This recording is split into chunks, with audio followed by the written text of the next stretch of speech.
어떤 한 분이 제게 찾아와서 마음의 고민을 상담한 적이 있습니다. 아들을 믿음으로 키우겠다는 신념을 가지고 밤마다 아이를 재울 때 성경의 이야기를 해주고 또 성경의 이야기 후에는 아이를 위하여 기도를 해 주었습니다. 하루는 아이가 무척이나 두려워하면서 엄마에게 무섭다, 무섭다 그렇게 이야기를 했습니다. 그런데 엄마가 이 아이에게 이렇게 또 얘기를 했죠. 무서워하지 마. 예수님이 네 마음에 계시잖아.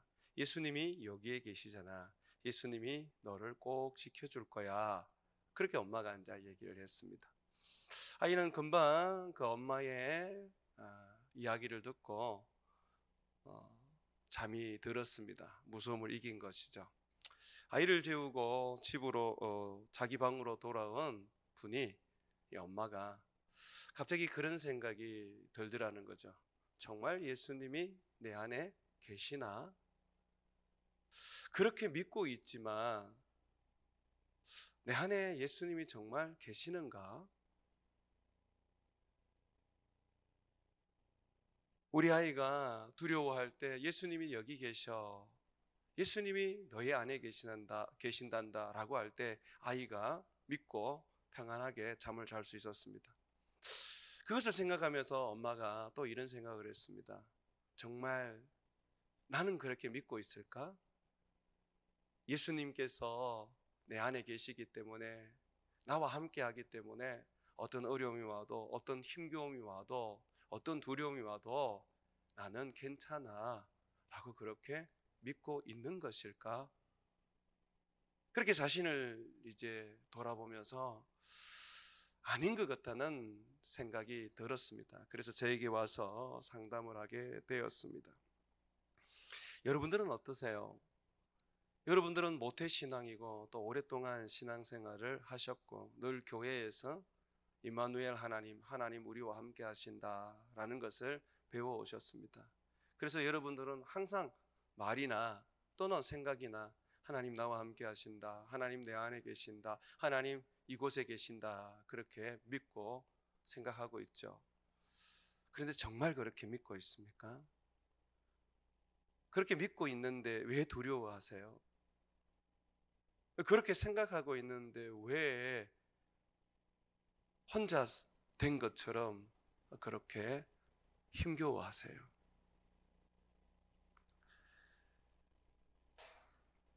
교회는 예수님이 계신 곳이라고 우리는 이야기합니다. 성도들은 성령의 전이기 때문에 반드시 하나님이 계셔야 한다고 그렇게 말하고 있습니다. 그런데 요한계시록에 보니까 주님이 일곱 교회에 편지를 쓰시는데 그 중에 한 교회 라오디게아 교회를 향하여 주님께서 말씀하시는데 주님이 그 교회 안에 없다고 말씀하십니다. 주님은 문 밖에 계신다고 말씀하고 계셔요. 그래서 그 교회 안으로 들어가려고 수도 없이 문을 두드리고 계셨습니다. 그러나 어느 누구도 나와서 예수님을 안으로 들이지 않았습니다. 라오디게아 교회에 편지를 보내시면서 내가 문 밖에서 두드린다. 내 음성을 듣거든 문을 좀 열어라. 그렇게 말씀하셨습니다. 이런 교회가 참 많지 않겠습니까? 우리 교회도 그럴 수 있습니다. 내가 하나님의 성전이라고 믿고 내 안에 성령이 계신다라고 생각하지만 이미 성령은 소멸된 채로 사실 주님이 안에 계시지 않는 것과 같은 그런 삶을 살고 있습니다. 그거는 우리의 삶에서 보여주고 있지 않습니까? 두려움과 염려, 하나님이 계시는데도 자기 하고 싶은 대로 죄짓고 말을 아무렇게나 하면서 마치 하나님이 없는 것처럼 사는 거. 그 어떻게 하나님이 내 안에 계신다고 임마누엘 하신다고 그렇게 말할 수 있겠습니까?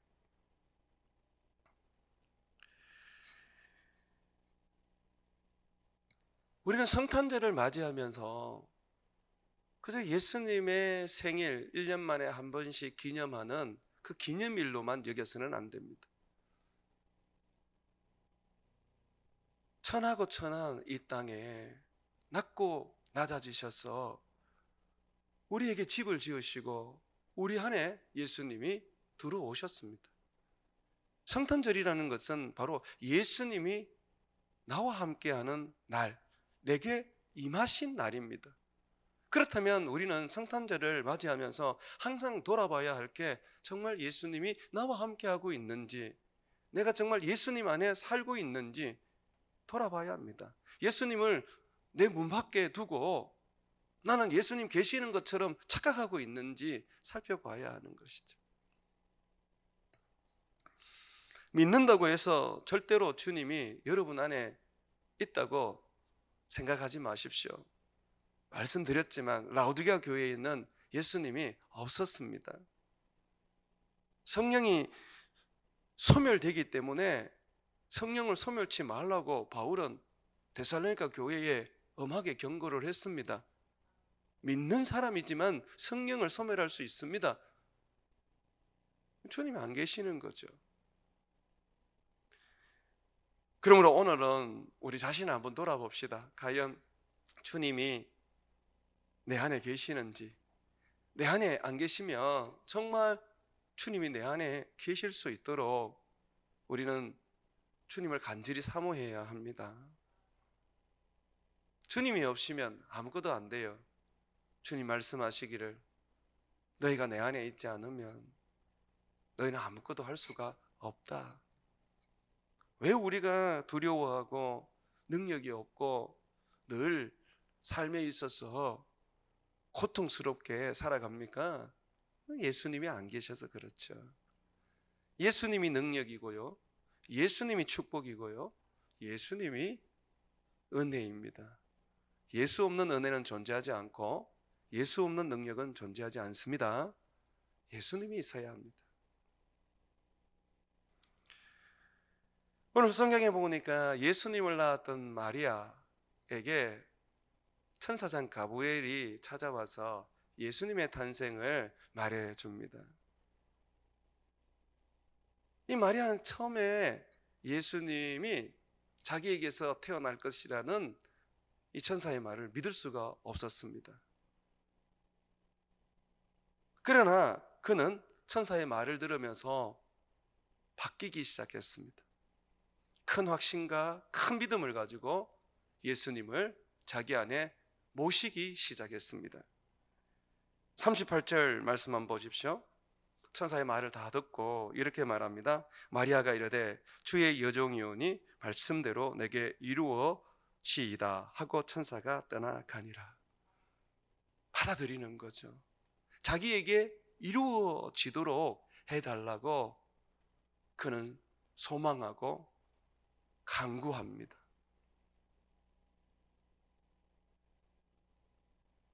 이 마리아는 처녀입니다. 그리고 결혼을 약속한 남편이 있습니다. 약혼자가 있습니다. 이런 상황에서 마리아가 아이를 가진다면 어떻게 되겠습니까? 성령께서 예수님을 마리아 몸에 주셨는데 사람들은 그걸 전혀 몰라요. 부정한 일을 해서 생겼다고 생각할 거예요. 그러다 보면 마리아가 사는 그 세상은 율법이 지배하는 세상, 부정한 여인들, 거룩하지 못한 여인은 그저 돌 맞아서 죽는 그런 세상 문화이거든요. 그런데 마리아는 보십시오. 자기 죽을 줄 알고 사람들에게 어떻게 보면 완전히 모욕과 또 정죄를 받아서 자기 인생이 완전히 망가질 수도 있는 그런 상황임에도 불구하고 그는 어떻게 합니까? 간절하게 원한다고 그럽니다. 주님 간절하게 원합니다. 주의 말씀이 내게 이루어지기를 원합니다. 예수님을 영접하기 위해서는 정말 모든 것들을 희생할 각오를 하셔야 합니다. 예수님은 두 주인을 섬길 수 없다고 하셨어요. 재물과 예수님을 겸하여 섬길 수 없다, 그렇게 말씀하셨습니다. 오직 예수님밖에 우리가 섬길 수 없습니다.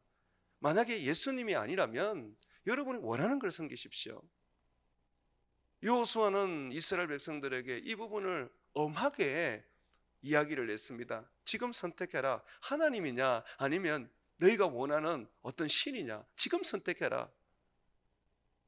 주님을 내 안에 모시고 내가 그분과 동행하기 위해서는 다른 어떤 것과 함께 그분을 모실 수 없습니다. 그분은 질투하는 분이시고 그분은 오직 홀로 하나님이신 분이기 때문에 오직 그분만을 모셔야 합니다. 그러기 위해서는 다른 걸 다 희생해야 돼요. 다른 사람들에게 어떤 수모와 모욕을 당하게 돼도, 멸시와 천대를 받게 되어도, 많은 불이익을 당하게 되어도 주님을 내가 모시기 원한다면 그 모든 것들을 다 각오해야 돼요. 그러한 어떤 마음, 그러한 어떤 자세가 바로 종의 자세입니다.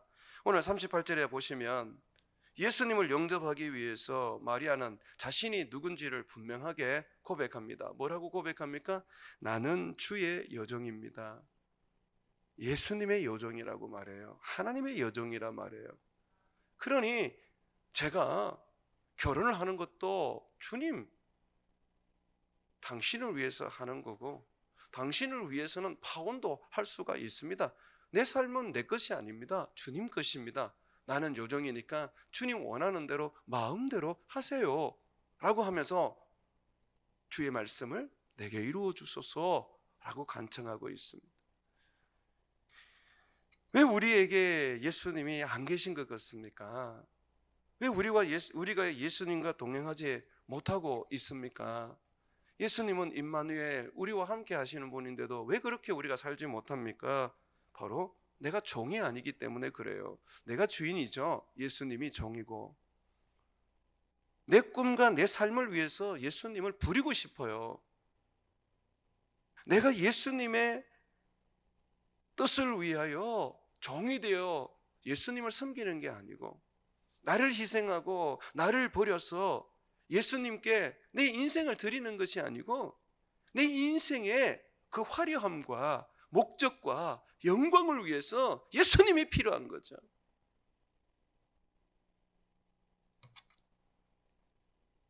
예수님은 여러분을 위하여 오신 게 맞습니다. 그러나 아셔야 합니다. 왕으로 오셨습니다.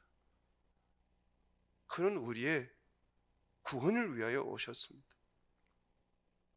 여러분 부자 되게 해주려고 오신 거 아니에요. 지금도 내 꿈을 위해서 예수님을 믿고 오늘 기도도 뭔가 내 문제를 해결하기 위해서 이 자리에 나왔다면 오늘 예수님 못 만나고 돌아갔습니다. 마리아가 예수님을 영접하기 위해서 자기 속에 예수님을 두기 위해서 그는 철저하게 자기가 여종인 것을 고백하면서 주님의 말씀대로 내게 이루어지기를 원합니다고 간절하게 간구했습니다. 자기를 버렸죠. 자기를 비웠죠. 여러분이 가지고 있는 오늘 문제 한번 던져보십시오. 그거 오늘 주님 앞에서 해결하려고 하지 말고, 그건 나중에 해결하셔도 되잖아요. 지금 궁극적으로 해결해야 될 문제는 뭡니까? 내가 주님 앞에 여종이라는 거, 내가 주님 앞에 남종이라는 그 고백입니다. 주의 말씀이 내 삶에 이루어지게 해달라고, 내가 그것을 원한다라고 하는 고백입니다. 그 삶이 고난이면 나는 고난을 받을 것이고, 그 삶이 질병이면 나는 질병을 받을 것이고, 그 삶이 내게 고통이라면 하나님 난 고통을 받겠습니다 라고 하는 겁니다. 두렵죠? 그런데 마리아는 큰 나이가 아닌데도 불구하고 그렇게 고백합니다. 이 마리아의 믿음이 얼마나 컸는지 주님 너무 기쁘셨어요. 그래서 이 마리아의 그 믿음을 엘리사벳이라는 사람을 통해서 드러내 주셨어요. 한번 여러분 45절 한번 보십시오. 이 45절 말씀은 마리아가 자기의 친족 세례 요한의 어머니 엘리사벳을 찾아갔을 때, 그때 세례 요한이 뱃속에 있었습니다. 찾아갔을 때 이 엘리사벳이 성령의 충만함을 받고 마리아 속에 예수님의 계신 거, 잉태된 거 말하면서, 그리고 이 마리아에 대해서 이렇게 증언해 줍니다. 이건 엘리사벳의 이야기가 아니라 엘리사벳에게 임한 성령의 예언입니다. 한번 45절 같이 한번 읽어보겠습니다. 시작. 주께서 하신 말씀이 반드시 이루어지리라고 믿은 이 여자에게 복이 있도다. 이 말씀이 참 놀라운 말씀입니다. 이전에 이 성경이 성경으로 바뀌어지기 전에 개역 한글이라는 성경이 있었습니다. 거기 보면 이렇게 번역이 되어 있습니다. 믿은 여자에게 복이 있도다. 주께서 그에게 하신 말씀이 반드시 이루리라. 여기 보면 이 개역 한글은 마리아가 단순히 믿었다라고만 얘기를 합니다. 천사의 말을 믿었다. 주님은 그 말씀을 이룰 거야. 이렇게 말을 합니다. 그런데 이 성경을 새롭게 번역을 하면서 이 번역을 다시 했습니다. 이것은 영어로도 권위 있는 성경 ESV와 일맥상통하는 그런 하나의 번역인데요. 주께서 하신 말씀이 반드시 이루어지리라고 믿은 그녀에게 복이 있도다 라고 이렇게 되어 있습니다. 이 여인은 단순히 믿은 정도가 아니에요. 이 마리아는 천사의 말을 듣고 자기에게 예수님이 잉태될 거라는 말을 듣고 주님 말씀이니까 제가 믿겠습니다, 이게 아니에요.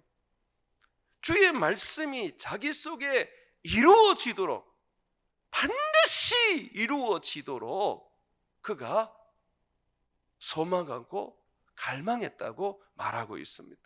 여러분, 이게 믿음이에요. 이게 믿음. 믿음이라는 것이 그냥 지적인 동의로 끝나서는 안 돼요. 하나님의 말씀을 들었을 때 그래, 이 말씀이 맞지, 그렇지 하면서 그냥 그 말씀을 동의하는 정도로 끝나면 안 돼요. 그 말씀을 콱 움켜잡고 내 것으로 삼아야 하는 겁니다. 내 안에 심어야 되는 것이죠. 반드시 이루어지리라고 믿은 이 여인에게 복이 있다 그랬습니다.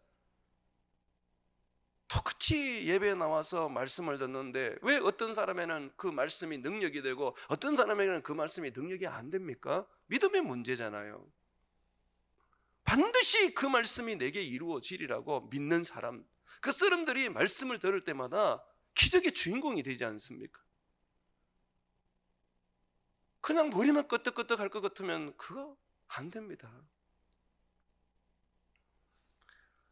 지금 코로나로 인해서 인터넷으로 예배를 많이 드리는데, 인터넷으로 예배 드려서 여러분 지적으로 많은 어떤 동의를 할 수가 있는데요, 여러분들이 받지 못하는 게 하나 있습니다. 그게 뭐냐면 성령입니다. 성령은 현장에 와야 돼요. 성령이 임해야지 그 말씀을 꿀꺽 하고 삼킬 수가 있는 겁니다. 말씀이 여기에 머물러 있는데 어떻게 그게 이적이 일어납니까? 어떻게 그게 능력이 됩니까? 이 말씀이 내게 꿀꺽 하고 넘어가야 되는 거잖아요. 그래서 지금 이 엘리사벳이 이 마리아가 주의 어머니, 예수님의 어머니가 정말 될 수밖에 없는 사람이라고 우리에게 얘기해 주고 있습니다. 정말 이 사람 믿음의 사람입니다 라고 지금 말해주고 있습니다. 이 믿음이 결국은 어머니가 된 것입니다. 예수님의 어머니가 된 것입니다 라고 말해주고 있습니다. 다윗은 정말 믿음의 사람입니다. 그래서 하나님 뭐라 그랬어요? 다윗은 내 마음이 합한 사람이라 저를 통하여 내 뜻을 다 이루겠다. 다윗은 이 마리아와 동일한 믿음이 있었습니다. 하루는 나단 선지자가 다윗에게 와서 주님이 당신의 집을 세워줄 것입니다.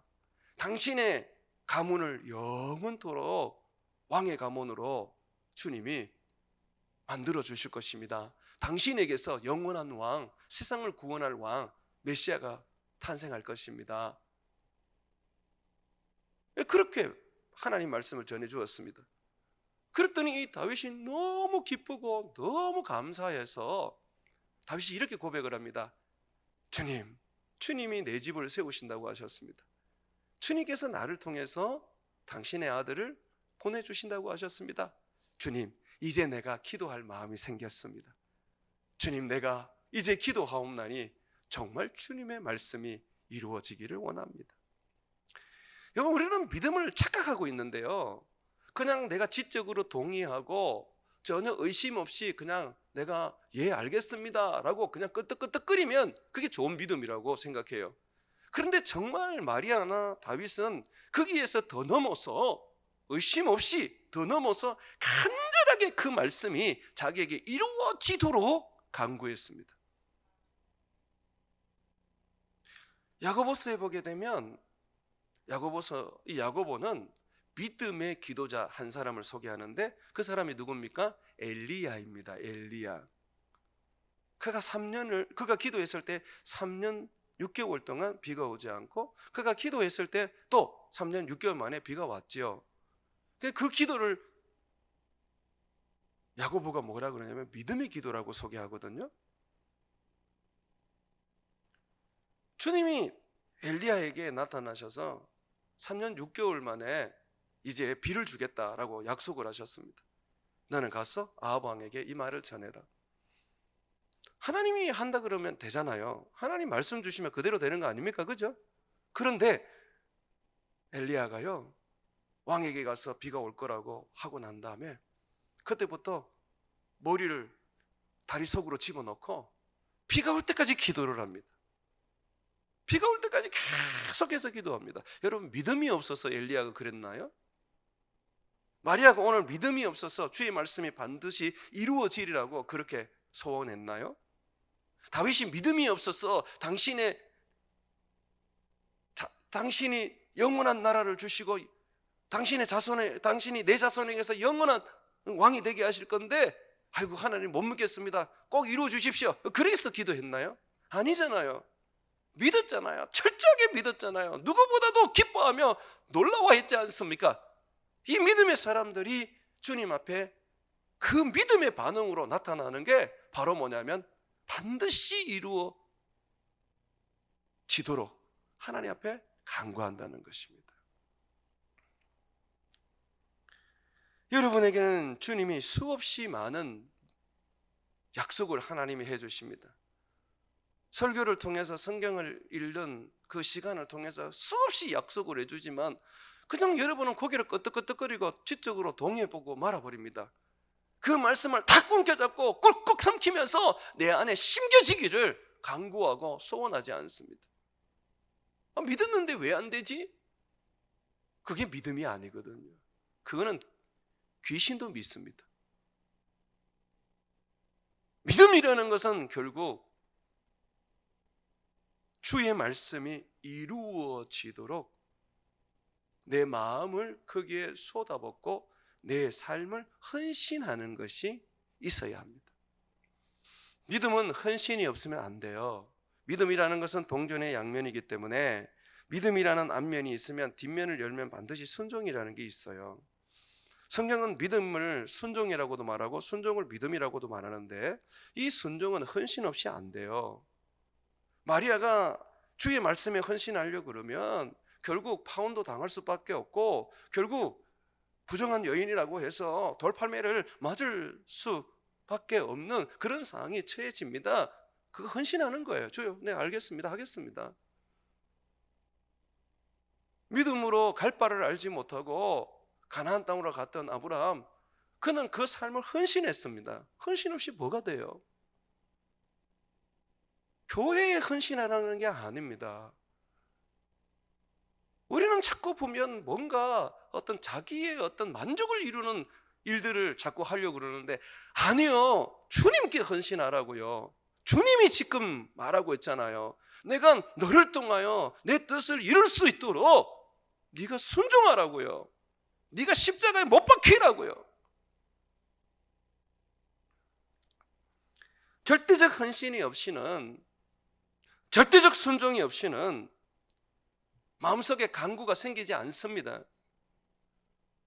믿음이 있노라 하고 기도하지 않으면 거짓말입니다. 믿음 있는 사람은 기도할 수밖에 없어요.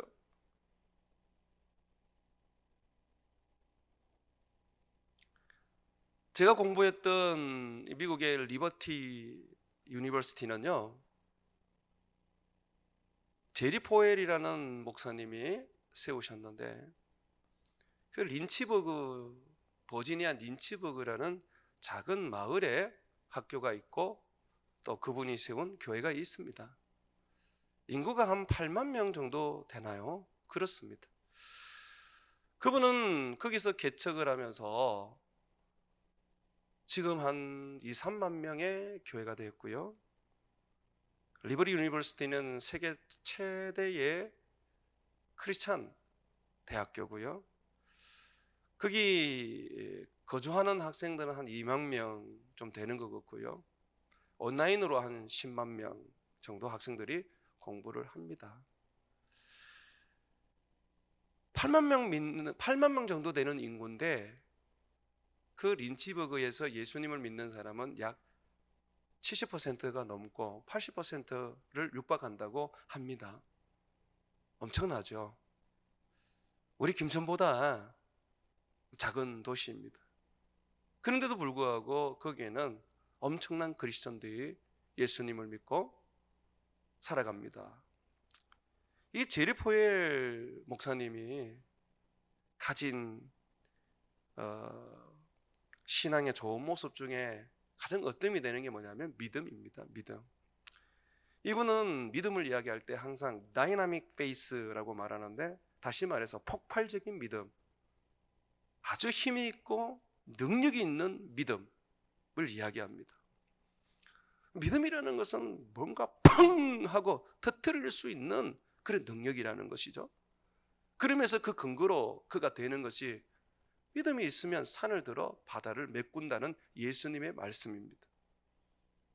산을 들어서 바다를 메워버리는 거죠. 이 믿음이 그렇게 능력이 있다는 것이죠. 그래서 이분이 거기서 개척을 하면서 믿음으로 교회를 세워나갔는데, 놀랍게도 교회가 정말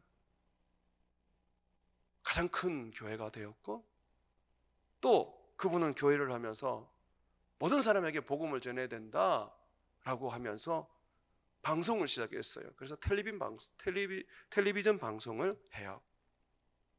24시간 동안 예배가 나와요. 그리고 다음 세대를 키워야 된다고 하면서 유치원부터 대학까지, 박사과정까지 학교를 만들었어요. 근데 그 작은 도시에 뭔 돈이 있겠습니까? 특히 그 도시는 은퇴자들이 와서 사는, 그렇게 보면 좀 가난한 곳입니다.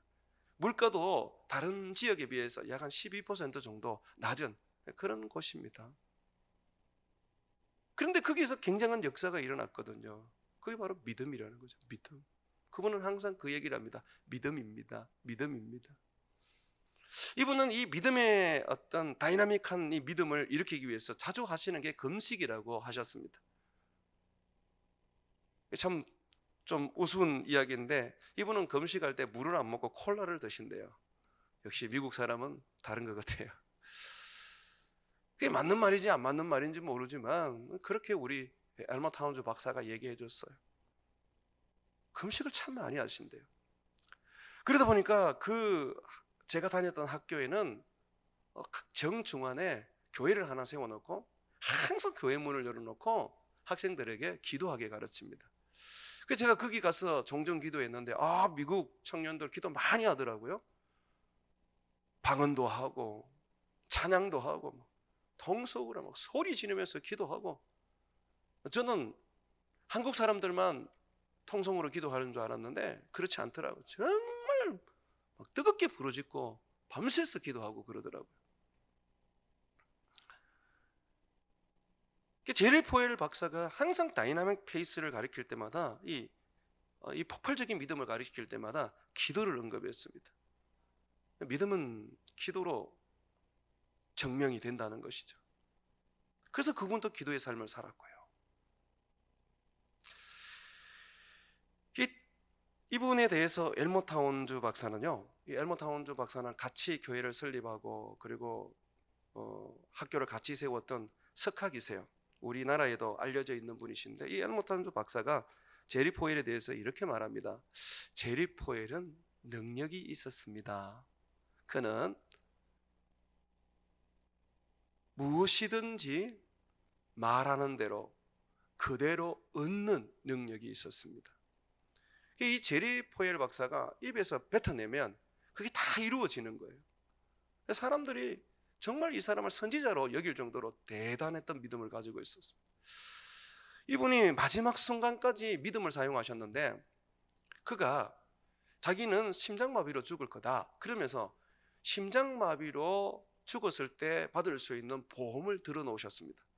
그러면서 이 보험을 아주 큰 돈을 들어놨는데요, 이 보험이 나오거든 학교의 빚을 청산하고 교회의 빚도 청산해라, 그렇게 유언을 남겼습니다. 사람들이 안 믿었어요. 심장마비로 죽고 싶다고 해서 죽나? 그런데 정말 이분이 73세에 자기 직무실에서 심장마비로 돌아가셨어요. 그리고 그 유언대로 학교의 부채를 갚고 그리고 교회의 부채를 갚았습니다. 믿음의 사람은 죽어서도 말합니다. 제리 포엘 박사가 이렇게 다이나믹한 페이스를, 이 폭발적인 믿음을 가지고 있었던 것은 그는 주의 말씀을 붙잡고 기도했다는 것입니다. 기도하는 사람이었어요. 그런데 우리는 이 두 가지가 잘 안 되는 경우가 있습니다. 하나만 되는 경우가 있어요. 말씀은 잘 붙잡는 분은 있습니다. 근데 기도가 안 돼요. 폭발적인 믿음이 안 됩니다. 말씀은 안 붙잡는데 죽으라고 기도하시는 분이 있어요. 폭발적인 믿음이 안 됩니다. 기도만 시큰하시는 거죠. 물론 이 기도가 어디 땅에 떨어지겠습니까? 하나님 축복하실 겁니다. 그러나 하는 기도라면, 어차피 하는 기도라면 적은 기도에서도 폭발력이 일어날 수 있는 그런 다이나믹 페이스가 되어야 되지 않겠습니까? 하나님의 말씀을 의심 없이 붙잡으십시오. 그리고 그 말씀을 내게 이루어 달라고, 이미 하나님이 이루어 주시겠다고 하셨지만 이루어 달라고 간절하게 소망하십시오.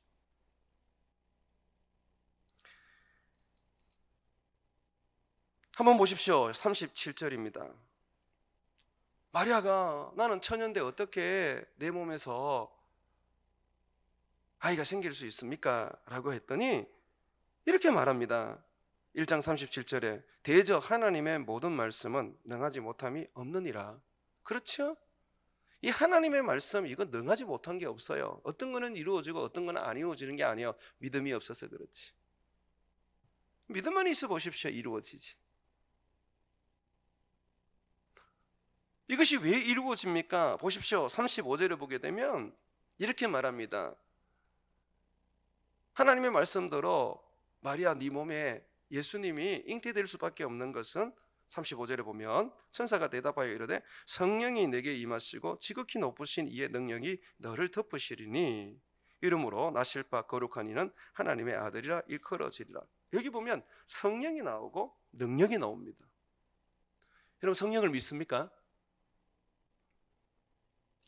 오늘날 크리스천들 중에 가장 큰 문제가 성령을 안 믿는다는 겁니다. 제가 성령을 굉장히 많이 설교를 했습니다. 그런데 머리는 좀 아는 것 같은데 이 성령이 정말 하나님의 영이 내 안에 계시고 나에게 부어지고 내가 그 성령으로 말미암아 놀라운 그런 은혜를 입는다는 걸 안 믿어요. 어릴 때 이 기도하시는 모습들 보면 성령이 임하는데 배척을 하시는 것을 제가 봅니다. 성령이 왜 그렇게 안 믿어지십니까? 도대체 성령을 안 믿으면 뭘 어떻게 믿으시겠습니까? 예수님을 아무리 믿어도 예수님은 성령으로 우리 안에 계시는데 성령이 아니면 예수님을 만날 수 없어요. 성령이 그리스도의 영입니다. 내가 너희와 함께 하리라 약속하셨습니다. 그 약속이 우리 안에 지금 이루어졌어요. 어떻게? 그리스도의 영이신 성령이 오셔서 이루어 놓으신 거예요. 성령을 믿어야 돼요. 그러면서 또 보십시오. 능력이라고 말합니다. 이 성령으로 말미암아 우리에게 능력을 행합니다. 주의 말씀이 그대로 이루어지는 게 능력 때문이지 않습니까? 빛이 있으라 그러면 빛이 딱 생기는 게 능력 때문이지 않습니까? 예수 이름으로 명하노니 더러운 귀신아 떠나가! 이러면 떠나가는 게 능력 때문이지 않습니까? 그 마리아가 주의 말씀이 능력이 있을 수밖에 없는 것이 바로 성령과 능력인 줄 알고 그 말씀이 자기에게 이루어지기를 소망합니다. 사랑하는 여러분, 여러분에게는 성령이 있으십니까? 성령을 인정하십니까? 성령과 동행하기를 원하십니까? 성령이 아니면 설명할 수 없습니다. 교회는 성령이 아니면 우리의 삶에 일어나는 이적과 기적을 설명할 수 없습니다. 베들레 교회가 이곳에 교회를 세운 것은 성령과 능력이 아니면 설명할 수가 없어요. 그렇다면 그 성령과 능력이 어느 한 사람에게만 임하겠습니까? 어떤 특정한 시기에만 임하겠습니까? 아니죠. 주님은 성령을 주시기 위하여 하늘로 승천하셨는데, 지금도 오늘 이 밤도 성령을 부어주시고 능력을 부어주시기 위해서 오셨는데, 그렇다면 우리가 정말 성령을 바라고 주의 능력을 믿어버리고 그것을 소망하고 주님 주신 말씀이 성령과 능력으로 말미암아 이루어진다는 것을 우리가 믿게 되면, 말씀을 듣고 그것이 이루어지도록 간구하면 그대로 되어 버리는 것입니다. 믿으시기 바랍니다. 믿음 없는 여러분 자신을 한탄하십시오. 하나님이 능력이 없는 게 아닙니다. 왜 하나님 나한테 이렇게 하시지? 왜 하나님께서 내게 이루어 주셔야지 않지? 하나님은 지금도 이루어 주시기를 원하는데 믿음이 없으니까 못 받는 거예요. 베드로가 왜 예수님의 말씀대로 무리를 걷다가 퐁당하고 빠졌습니까? 예수님의 능력이 결여돼서 그렇습니까? 예수님의 능력이 부족해서 그렇습니까? 아니잖아요. 예수님 말씀하지 않습니까? 믿음이 적은 연고라고요. 확 일어나다가 확 죽어버리는 이유가 뭡니까? 믿음이잖아요. 뭔가 주를 위해서 알겠다고 뛰어들다가 갑자기 멈춰버리는 이유가 뭡니까? 믿음이잖아요. 그래서 저는 날마다 주님 앞에 이 믿음 붙잡고 기도합니다. 주님, 내게 믿음을 더하여 주셔서 주님 앞에 지치지 않고 주의 말씀 붙잡고 간구하게 해 주옵소서. 주님, 내가 우리 주님의 말씀을 정말 믿는다면 이것이 이루어질 때까지 엘리야와 같이 내가 무릎을 꿇고 주님 앞에 피를 토하며 기도하게 해 주십시오. 내가 그렇게 기도합니다. 그냥은 없습니다. 믿음의 사람이 역사의 주인공이 되고요, 다이나믹한 믿음을 가진 사람이 기적의 주인공이 되고요, 성령과 능력으로 살아가는 사람들, 이 믿음의 사람이 시대를 바꿔 놓을 것입니다. 어린이도 상관없고 젊은 청년도 상관없고 늙은 사람도 상관없습니다. 성령이 있고 능력이 있고 믿음이 있다면, 말씀만 있다면, 기도만 있다면 그는 뭐든지 할 수 있는 사람이 될 것입니다. 오늘 이 밤에 예수님의 탄생을 우리가 생각해 보면서 내 안에 예수님이 계시는지 한번 돌아봅시다. 만약에 이 부분에 대해서 당당하게 말하기가 어렵다면 오늘 예수님을 여러분 안에 심으십시오. 여러분 안에 예수님을 모십시오. 문을 여십시오. 문 밖에 계시는 예수님, 이제 영접할 시간입니다. 주님이 여러분 안에 들어가시면 그가 능력을 행하시고 그가 치유를 행하시고 그가 새로운 일들을 이루어 주실 것입니다.